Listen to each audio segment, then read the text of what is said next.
So you guys remember that gentleman who decided to take a COVID loan and buy Pokemon cards with it? Well, let's just say he's paying back all the money. He's paying a $10,000 fine, and there's a 9.5 BGS First Edition Charizard somewhere out there in a federal prosecutor's custody. So there is that. So let's talk about it. But first, let's roll that intro.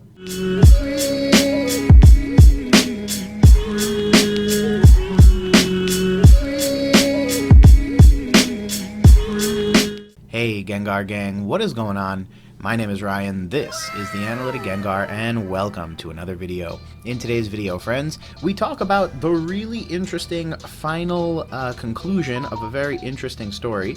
The story involves a gentleman who decided it would be a good idea to take a COVID helping loan, meaning one of those loans you got for your small business here in the United States during the, I'll call it the peak of the pandemic when things were really bad.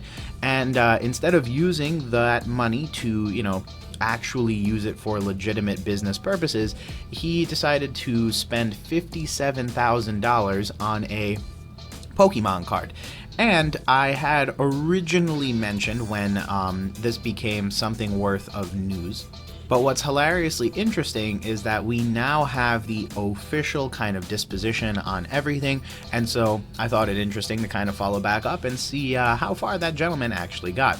So as you can see, this is pretty much breaking news as of this morning, but federal prosecutors have sentenced a Georgia man to prison for 3 years for illegally obtaining a COVID relief loan to purchase a collectible Pokemon card worth over $57,000. Now, this article is from Hypebeast. It will be located down below in the description of the video. And of course, hey, if you're new to the channel or you like what you see today, definitely feel free to leave a like, and hey, subscribe if you're not already to help support the Gengar Gang.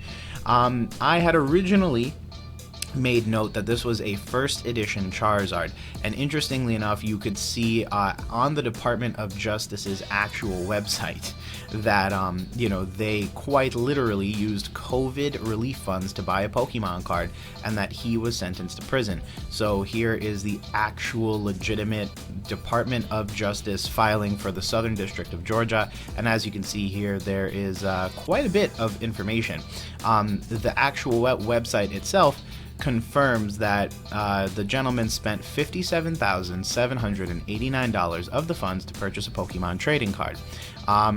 He then later agreed to forfeit the Pokemon card, a Charizard, as part of the prosecution. So basically, when he got in trouble and the federal district attorney went after him, he ended up saying, hey, I'm going to give the card back in addition to everything else. So as a result of him getting in trouble for using a COVID-19 disaster relief loan, he was sentenced to 36 months in prison after pleading guilty to one count of wire fraud. He also was fined $10,000 by the judge and ordered him to pay restitution of $85,000. So he'll have to serve 3 years in prison. He'll have to pay back the $85,000 loan that he was originally given. He had to give up the Charizard card, and he is now out $10,000, particularly because of the fine. There's no parole in the federal system, not that it probably interests many of you, but what that means is that there's no chance he's getting out early. And then Congress appropriated funding. They kind of go over the generic tidbits of what these loans were for. So the loans were primarily driven for small businesses struggling with the challenges of the global pandemic. So the hope was that you would take the loans, you would pay back, or you would pay your employees to keep them employed and on payroll during COVID-19. During that period of time when people couldn't go out to eat and people were ordering food only and there wasn't a need for restaurant workers and things of the sort, you would use these loans to kind of keep your business afloat. But of course, there were many instances of fraud that existed across basically the universe. And unfortunately, this is one of those that touches our hobby because, awkwardly enough, he claimed that he employed 10 employees, had gross revenues of $235,000 in the 12 months preceding the COVID-19 pandemic. So he made this fraudulent representation, and the SBA, the Small Business Administration here in the United States, deposited $85,000 into his bank account on August 4th, 2020, so right around the first summer of COVID. and then he later used that $57,000 plus to purchase the first edition base set Charizard graded a BGS 9.5. So now the Office of the Investigator General is now definitely going after quite a few people who have done a few different bad things with COVID funds. Effectively, they've caught everybody, or they've heard of all different kinds of stories. Obviously, this gentleman went and purchased a Pokemon card. There are other people who purchased mega mansions in Miami. So there's a ton of different wacky stories that you will frequently hear if you stick around long enough. But as you can see, this is what ended up happening to this particular gentleman. Are the feds coming for your Pokemon cards? Probably not, unless you did something similar. But unfortunately, that is the situation. Now, as you can see here, the Hypebeast article also additionally confirms that the card in question is a 1999 base set first edition Shadowless Hollow Charizard with a 9.5 gem mint condition grade. So it's pretty cool. Like I had said, the DOJ confirmed that he's not eligible for parole, and that his 3-year and after his 3-year sentence, he may be subject to supervised release when he's out. Basically meaning they're going to be keeping an eye on him and making sure he doesn't end up in any other wacky, funny business. So, what does it mean for the hobby? Well, not really much, unless you've been using some of these loans to do some funny business for your particular business or your particular operations. There's a pretty good chance that a story like this doesn't really do much. There is a chance, and I did mention this earlier, that because you are now seeing a card that is in the possession of federal prosecutors, it can do one of two things. I have two thoughts. One is that the government in general will get a little bit more creative with the way they go about tracking these assets. And we all know that the main reason for the tracking of these assets is primarily for taxation. Obviously, if there's big money in Pokemon cards, there's also big money to be made taxing the sale and purchase of Pokemon cards.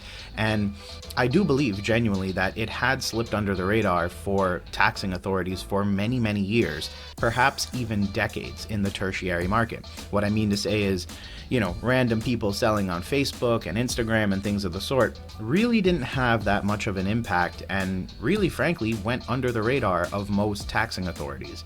As a result, they were technically missing out on hundreds of thousands, if not millions of dollars a year. And certainly during the COVID-19 pandemic, I have a creeping suspicion that because of the overall popularity of Pokemon, there's a pretty strong chance that millions of dollars of taxes were missed out on as a result of that. Obviously, we did see that change to the tax law to now require third-party payment processors to file a 1099 for any gross amount over $600 labeled as goods or services. So this is something that's been pretty much covered on YouTube pretty extensively, but I'll cover it here for anyone who either hasn't seen anything or needs a quick refresher.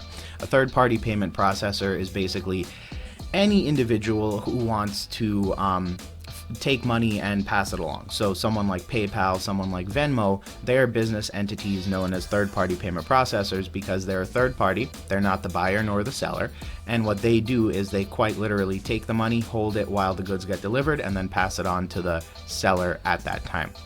So in the past, you could technically only file if you hit a certain number of transactions or a certain very high dollar value that was marked as goods or services. I believe the number was $20,000, but I'll include it on screen if it was anything else. Now, this new law has basically changed the threshold by dramatically lowering that number. So it's now only $600, and that creates a massive, massive liability for a lot of people, because $600 is very easy to hit. And back in the day, many sellers would questionably accept goods and services, primarily because they knew they probably were never going to get hit with a 1099 form that they would then have to report to the IRS. However, there's now the issue of the raw fact that as soon as you hit $600, they're going to be reporting. And chances are they're going to be reporting at even lower thresholds.